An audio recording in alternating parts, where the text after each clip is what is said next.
Assalamu alaikum students, hope you will be fine. Today the topic we are going to discuss is known as digestive system. But before discussing digestive system, first we know that what is digestion. कि digestion क्या है? Digestive system की ज़रूरत तब आती है जब digestion की ज़रूरत आती है, तो तब digestion हम digestive system के ज़रिए करते हैं। तो सबसे पहले हम जाने कि what is digestion, कि digestion क्या है। तो डाइजेशन में मेन पॉइंट आप दो जरा जहन में रखें कि सबसे पहले डाइजेशन में है large and complex non diffusible molecule, large complex non diffusible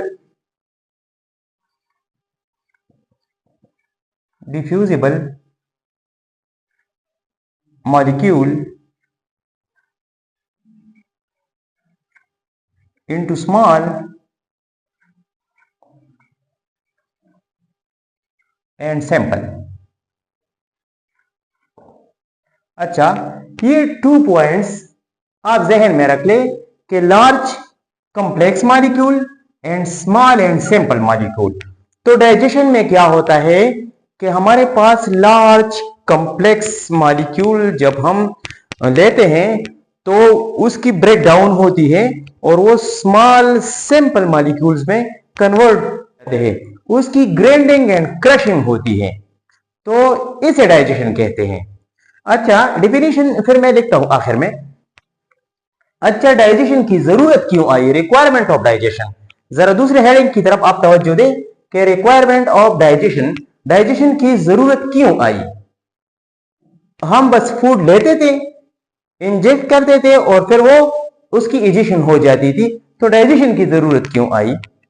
तो रिक्वायरमेंट ऑफ डाइजेशन, डाइजेशन की जरूरत इसलिए आई कि सबसे पहले डाइजेशन अगर ना हो तो ये फूड मॉलिक्यूल लार्ज होते हैं, ये बड़े होते हैं, इसकी ये मैक्रो मॉलिक्यूल होते हैं, इसकी साइज बहुत ज्यादा लार्ज होता है, तो इस वजह से डाइजेशन की जरूरत आई कि ये लार्ज मॉलिक्यूल सबसे पहले सेल मेम्ब्रेन को क्रॉस नहीं कर सकते,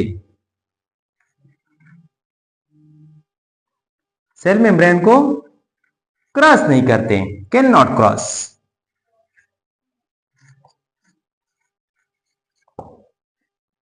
सबसे पहले इसकी जरूरत इसलिए आई कि ये सेल मेम्ब्रेन को क्रॉस नहीं कर सकते, ये लार्ज होते हैं, तो जब ये सेल मेम्ब्रेन को क्रॉस नहीं कर सकते तो ये सेल के अंदर इसकी एंट्री नहीं होगी, इसकी एंट्री नहीं होगी, can not enter inside the cell.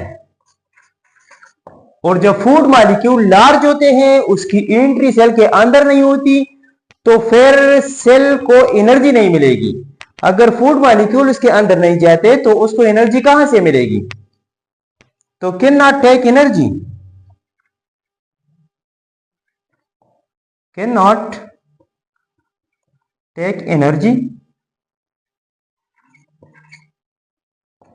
और जब सेल को एनर्जी नहीं मिलेगी, अच्छा सेल मॉलिक्यूल सेल मेम्ब्रेन के अंदर वो जा नहीं सकते, लार्ज मॉलिक्यूल है फूड के, वो जा नहीं सकते, तो सेल के अंदर अगर वो नहीं जा सकते तो उसको एनर्जी नहीं मिलेगी, और अगर एनर्जी नहीं मिलेगी तो ये सेल ग्रो नहीं करेगा, इसकी ग्रोथ नहीं होगी, cell can not growth,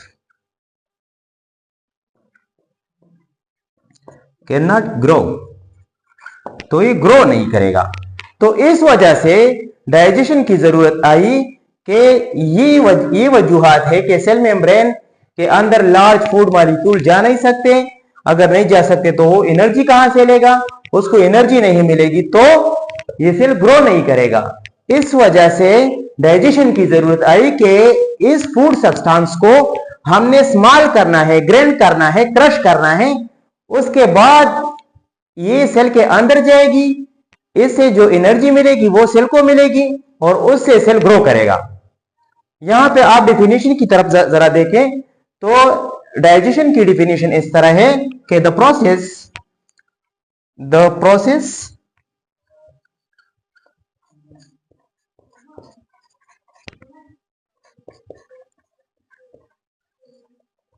through which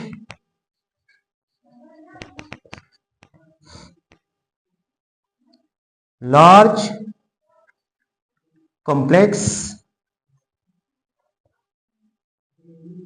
molecule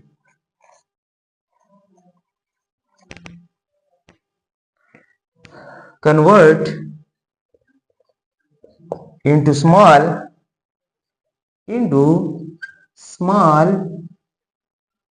and simple is known as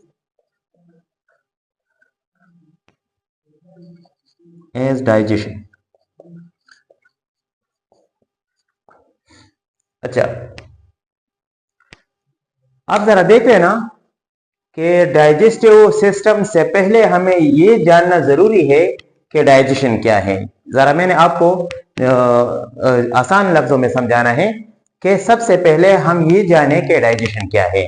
तो डाइजेशन ये है, आप जरा यहां से देख ले कि large complex non diffusible molecule, कि अगर मॉलिक्यूल फूड के लार्ज हो, कॉम्प्लेक्स हो या नॉन डिफ्यूजिबल हो, डिफ्यूज नहीं होते, तो उस मॉलिक्यूल्स को हमने स्मॉल सिंपल और डिफ्यूजिबल फॉर्म में लाना है।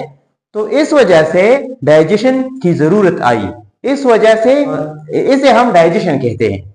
अच्छा, इसकी जरूरत क्यों आई? तो इसकी जरूरत इसलिए आई कि ये सेल के अंदर जा नहीं सकते, सेल को एनर्जी नहीं मिलती, और अगर एनर्जी नहीं मिलती तो हमारा फिर वो मकसद, खाने का वो मकसद पूरा नहीं होता। इस वजह से कि हम खाते इसलिए कि हमारे सेल्स ग्रो करे, इसको एनर्जी मिले और इसकी वजह से हम सारे फंक्शन परफॉर्म कर ले। तो इस वजह से इसकी ये जरूरत आई। अच्छा, एग्जाम पॉइंट ऑफ व्यू से अगर आप डिफिनेशन लिखते हैं तो आप इस तरह लिखेंगे कि the process through which large complex molecule, ये जरा आप देख ले, ये आपके एमसीक्यूज में भी आ सकता है। Large complex molecule convert into small simple is known as, या convert into small simple and diffusible is known as digestion. अच्छा, जो हमारा मेन टॉपिक है digestive system, now we come toward digestive system. जरा मैं आपके सामने जरा समरी रखता हूं। इंशाल्लाह आज के लेक्चर में सिर्फ मैं आपको समराइज करता हूं, कल से हम एक एक आर्गन को एक्सप्लेन करेंगे डाइजेस्टिव सिस्टम का। अच्छा, डाइजेस्टिव सिस्टम क्या है? जिस तरह हमारी बॉडी में सिस्टम्स है कि ये हमारे पास रेस्पिरेटरी सिस्टम्स है, तो उसमें हमारे पास नाक है, इस तरह लंग्स है, इस तरह ब्रोंकाई है, ब्रोंकियोल है, ये हमारे पास रेस्पिरेटरी सिस्टम है। इसके अलावा हमारे पास सर्कुलेटरी सिस्टम है कि उसमें से हार्ट आता है, वेन्स आते हैं और आर्टरीज आती है। इसके अलावा हमारे पास और बहुत सारी चीजें ये सर्कुलेटरी सिस्टम में आते हैं। स्केलेटल सिस्टम में हमारी जो हड्डियां है, हमारे जो पैर है, हाथ है, ये है रिब्स है, ये सारे जो है ये स्केलेटल सिस्टम में आते हैं। इसी तरह हमारी बॉडी में एक सिस्टम है जिसे हम डाइजेस्टिव सिस्टम कहते हैं। Now digestive system, what is digestive system? अब डाइजेस्टिव सिस्टम किसे कहते हैं, ये है क्या चीज, ये कौन सा सिस्टम है, इसमें क्या इन्वॉल्व है, तो ये अब इस लेक्चर में हम डिटेल से पढ़ेंगे। अच्छा, डाइजेस्टिव सिस्टम में जरा आपको समराइज करता हूं कि हमारे माउथ से लेकर फ्रॉम माउथ टू एनस, हमारे यहां पे जरा आप देख रहे, मैं फिर डिफिनेशन वहां पे लिख लूंगा कि हमारे माउथ से लेकर जो एनस तक का सफर है, एनस, जो एनस तक का सफर है, इसे हम डाइजेस्टिव सिस्टम कहते हैं। इसे हम डाइजेस्टिव सिस्टम कहते हैं। डाइजेस्टिव सिस्टम में हमारे पास सबसे पहले माउथ है, माउथ, उसके बाद बकल कैविटी है, यानी oral cavity, sorry oral cavity है, ओरल कैविटी। इसके बाद हमारे पास है फेरिंक्स, इसके बाद हमारे पास है stomach,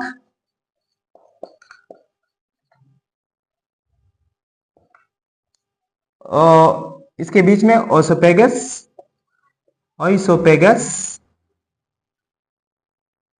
stomach, small intestine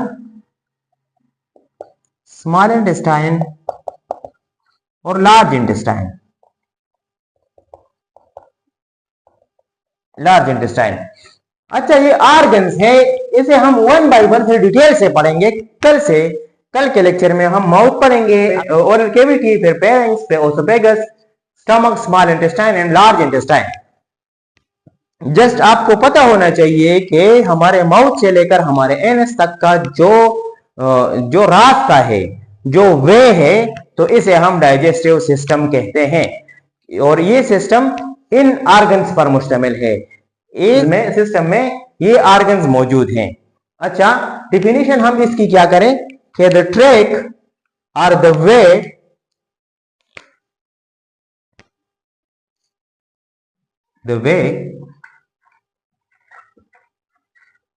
or the track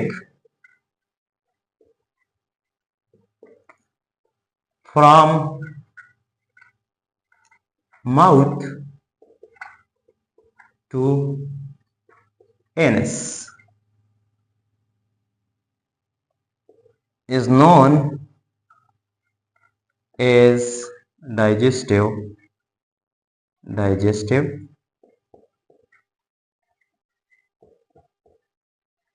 system. अच्छा, ये हमारे पास डिफिनीशन हो गया। जैसे आप एग्जाम में टू द पॉइंट इस तरह लिखेंगे तो इंशाल्लाह आपके मार्क्स 100% आएंगे। अच्छा, ऑर्गन्स के डाइजेस्टिव सिस्टम में ऑर्गन्स कौन से इन्वॉल्व होते हैं, ये किस ऑर्गन्स पर मुश्तमिल होता है? देखिए, आपने सिस्टम का डिफिनीशन पढ़ा होगा कि the different organ combine to perform a function is known as system. तो इस तरह इसमें कौन से ऑर्गन्स है जो डाइजेशन का फंक्शन परफॉर्म करते हैं? तो वो इसमें सबसे पहले है माउथ, इसमें सबसे पहले है माउथ,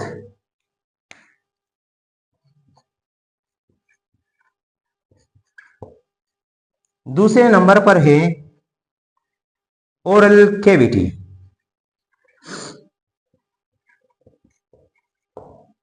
तीसरे नंबर पर है फेरिंक्स, चौथे नंबर पर है ओसोफेगस,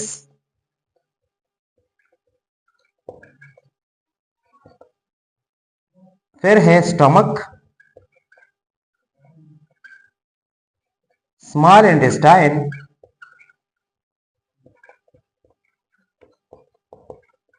और फिर है लार्ज इंटेस्टाइन।